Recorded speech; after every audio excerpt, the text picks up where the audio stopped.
Hey, this is C&D channel. I'm Chris. This is MMA for you. I'm going to be doing my predictions for World Series of Fighting 19, Gaethje versus Palomino, which happens on March 28th. Overall, it's an alright card. Watching Justin Gaethje's cool. Timur Valiev's fighting. He's a really good prospect. They got a rematch between Hamill and Thiago Silva, which is kind of meh for me. The other light heavyweight tourney reserve bout looks just like alright. Clifford Starks is on the prelims. He's not too bad. Otherwise, word of caution. Besides Starks versus Arizmendi, I have not. Well, except for Jimmy Spicuzza, I am not familiar with these fighters. I didn't really bother to watch much or any video of these of the prelim fighters. Besides like Spicuzza, Starks, and Arizmendi. So those are just going to be total pick'em fights for me. So let's get started. Okay, for the World Series of Fighting lightweight title, Luis Palomino fights Justin Gaethje. Okay, Palomino has a 23-9 record, 13 wins by KO TKO, 2 wins by sub. He also has 2 losses by KO TKO and 3 losses by submission. He's 34 years old on a 2-fight win streak. He has some good stand-up, real heavy-handed too. He knocked out Macaco in his last fight, right? Yeah, if I'm not mistaken, knocked him out cold. His Brazilian Jiu-Jitsu is actually not that bad too. I mean, he has been submitted. But, you know, I always say this about, like, when he fought Pat Curran, he's because Palomino, I believe he's, like, Peruvian, and he lost a Peruvian necktie. But otherwise, you know, it's not bad. I believe he's actually a Brazilian Jiu-Jitsu black belt. He trains out of MMA Masters with the likes of Josh Saman. So, and he fights Justin Gaethje. Gaethje has a 13-0 undefeated record, 10 wins by KO TKO, 1 win by submission. He's 26 years old, training out of Grudge. He is a World Series of Fighting lightweight champion. Super aggressive, always pushing forward. He's a heavy pressure fighter. On a technical level, he's something of a brawler, though, as far as his stand-up goes. I mean, he looks for one-hitter quitters. He's got a strong clinch, and his clinch striking. That's where he really excels at, that clinch striking. He is heavy-handed, and he does have a good leg kick game, actually. His wrestling's good, but overall, one of the problems with Gaethje is he's kind of reckless. I think Gaethje's a really good prospect, but he needs to work on the finer points of being technical. I think the Gallard fight, despite winning the fight, I mean, Gallard was doing pretty well with just a jab. You know, I mean, that was the thing. Gaethje's on a technical level just isn't all there, and sometimes he's looking.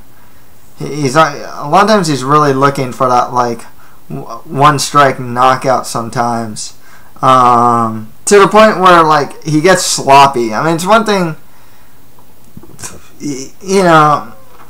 Usually, from what a lot of fighters say, that, you know, the knockout comes not because they're particularly forcing it, but it happens more naturally. Sometimes Gaethje looks like he's trying to force it.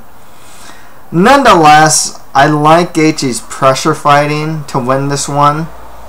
I think if he gets in the clinch, he's going to throw like short uppercuts and whatnot, knees to different parts of the body. So I think that'll work really well for him. Palomino's good, though. He's a solid fighter. He's good everywhere. He's very experienced. Just a really solid fighter. I think he has the potential to do well against Gaethje.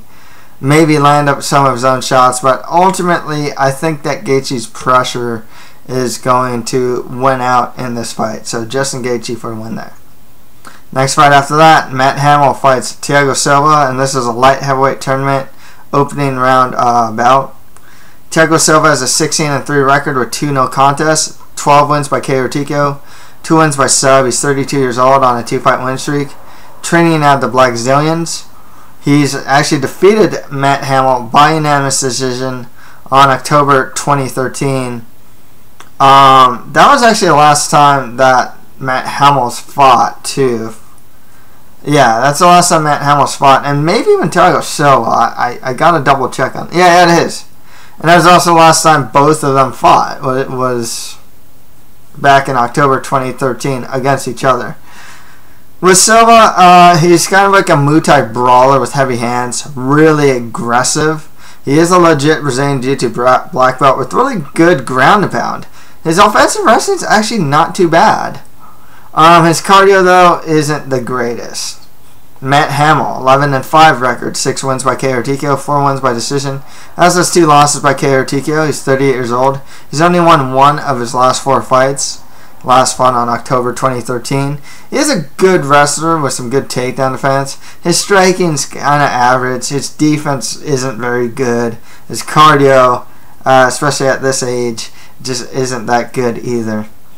I see a repeat of their first fight, to be honest with you. Thiago Silva just beating up Hamill to the point where last time he beat him up to the point where like Hamill looked like he had a hard time standing.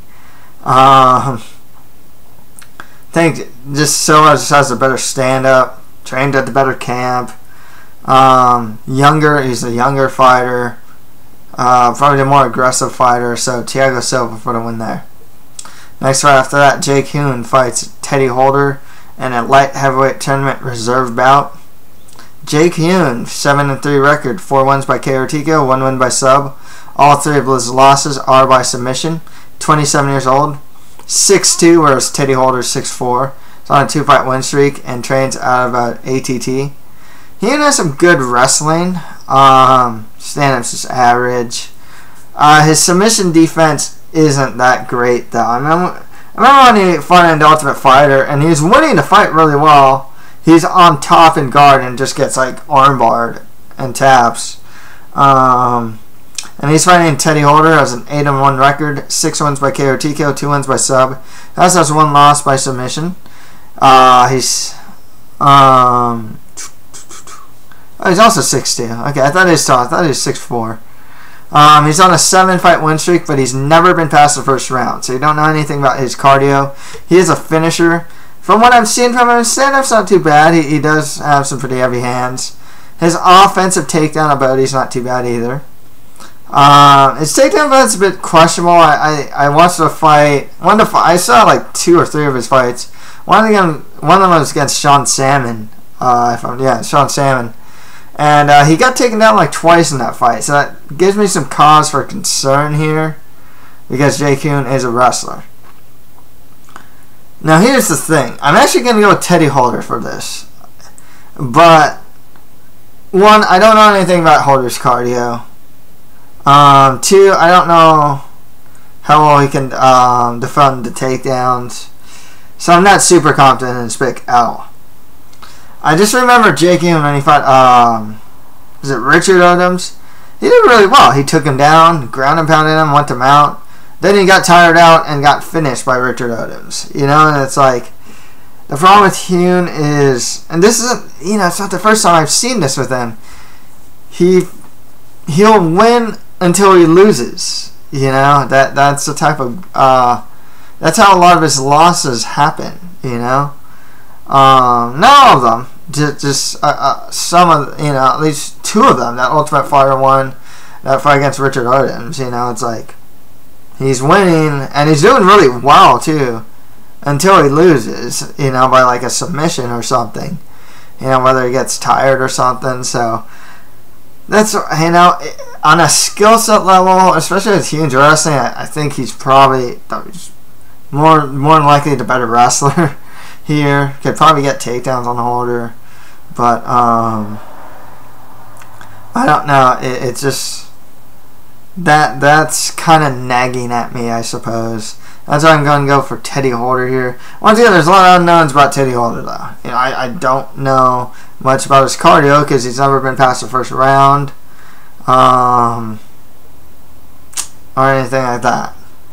Next right after that, Timur Valiev fights Ed West. Ed West has an 18-9 record, 1 win by KO, 9 wins by submission. He also has 2 losses by KO or TKO. He's 31 years old on a 2-fight losing streak. He's only won 1 of his last 5 fights.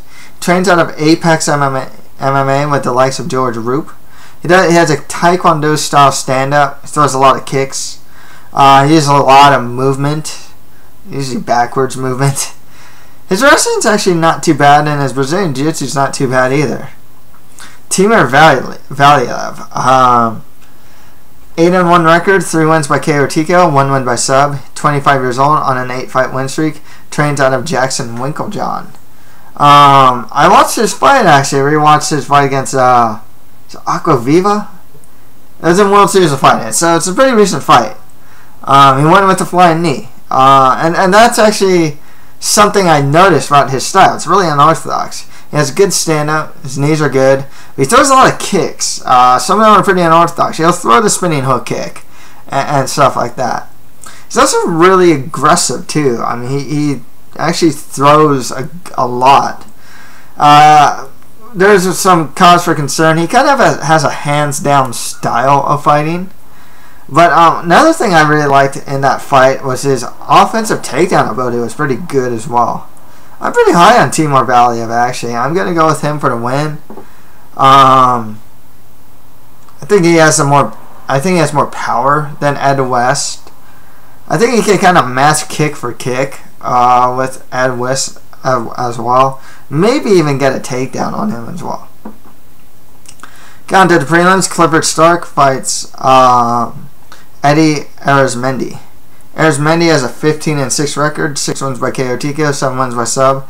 He also has 4 losses by submission. 29 years old. Pretty tall for the weight class. He's 6'4". He's on a 3-fight losing streak. Seeking to fight on short notice. He's supposed to fight Mladenov, if I'm not mistaken.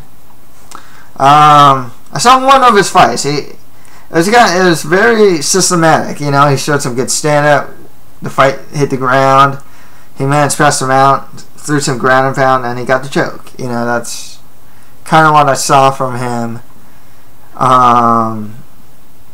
So, you know, I can say it's like everything looked pretty good. You know, his stand-up didn't look bad. His ground and pound didn't look too bad and whatnot. Clifford Starks, 10-2 record, 3 wins by KO TKO, 2 wins by sub. 33 years old on a 2-fight win streak. Trains out of Arizona Combat Sports.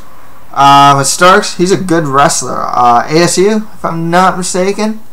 ASU wrestler. Pretty good stand-up as well. And good top control. So I'm going to go with Clifford Starks here. Like I said, I like his wrestling.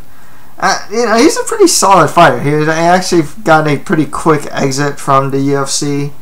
I mean, one of his losses was like a flying knee from Yoel Romero. So it's like, he did lose to Ed Herman, but you know, I didn't always feel that Clifford Starks got a fair shake in the UFC. I found in Bellator as well. You know, like I said, solid fighter. You know, not the youngest fighter, but still solid. You know, definitely could win in the UFC. Nonetheless, I'd go Clifford Starks for a win here. Okay, so next right after that, know nothing about these guys. Lucas Montoya fights Raymond Pina. Montoya has an 8-3 record, 2 wins by KO TKO, 5 wins by sub. Has his 2 losses by submission. 20 years old on a 4-fight win streak. With Pina, 4-1 record, 2 wins by KO TKO, 1 win by sub. 24 years old. I'll just go with youth over experience. I'll go with Raymond Pina for the win there. Next right after that, Benny Madrid fights Jimmy Spicuzza. Madrid has a 7-2 record, 4 wins by KO TKO, 2 wins by sub. 34 years old on a 2-fight losing streak. Trains how to fight ready with the likes of Henry Cejudo and Roman Salazar. Jimmy Spicuzza, 5-2 record, 3 wins by submission, 2 wins by decision. 30 years old, trains out of Drysdale Jiu-Jitsu. I've actually seen him fight. He does actually have a pretty good ground game. Gonna go with Jimmy Spicuzza for the win there. Next right after that, Joseph Gigliotti fights Brendan Tiny Shorts Tierney. Tierney has an 11-6 record, 2 wins by KO TKO, 9 wins by sub. He also has 5 losses by KO TKO and 1 loss by submission. He's 39 years old, trains out of Power MMA with the likes of CB Dalloway and Ryan Bader. He is a finisher who's never been to decision. Joseph Gigliotti, 3-0 undefeated record, 1 win by TKO, 2 wins by sub. So he is a finisher as well. I'll go with the guy with the undefeated record here, Joseph Gigliotti, for the win. Next fight, that Juan Archuleta fights Randy Steinke. Looks like Steinke. Steinke has a 15-8 record with 1 draw, 4 wins by KO TKO, 8 wins by sub. Also has 5 losses by submission on a 6-fight win streak, training out of the MMA lab. Juan Archuleta, 5-0 undefeated record, 3 wins by KO TKO, 2 wins by decision. I'll go with the undefeated guy just because I always get the impression with the prelims that a lot of times, I see it in Bellator, I don't know if it's the same case here, that they tend to, maybe they're trying to push the undefeated guy, so I go with Juan Archuleta here. And actually, Steinke doesn't look too bad, trains out of MMA Lab, 6-fight win streak. Not too bad, to be honest with you. I'll just go with Archuleta. Next fight after that, Israel Aquino fights Dan Huber.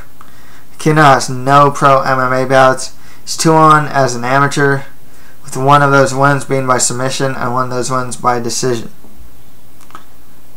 There's a height difference too. Aquino's 5'11", Dan Huber's 6'2". Huber has a 3-2 record, 1 win by TKO, 1 win by sub. I'll go with the taller fighter who actually has a lot more experience here, Dan Huber, for the win. Next fight after that, Frincu fights Erik Regen. Regen has a 15-24 record, so losing record. 1 win by KO, 11 wins by sub. He also has 3 losses by KO or TKO, 7 losses by submission. He's on a 2-fight losing streak. Frincu has a 5-1 record, 3 wins by KO or TKO, 2 wins by sub. He also has 1 loss by submission on a 3-fight winning streak. He is a finisher and he's never been past the 2nd round. I'll go with the guy without a losing record, Frincu, for the win there. Finally, Joe Madrid fights Erik Villalobos.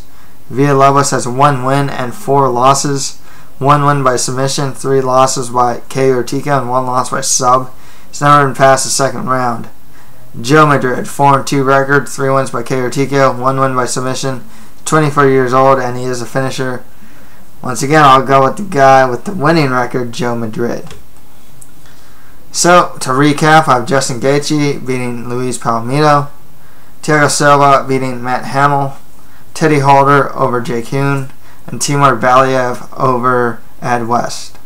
On the prelims, I have Clifford Starks over Eddie Arizmendi, Raymond Pina over Lucus Montoya, Jimmy Spicuzza beating Benny Madrid, Joseph Gigliotti over Brendan Tierney, Juan Archuleta over Randy Steinke, Dan Huber beating Israel Aquino, Frincu over Erik Regen, and Joe Madrid over Erik Villalobos.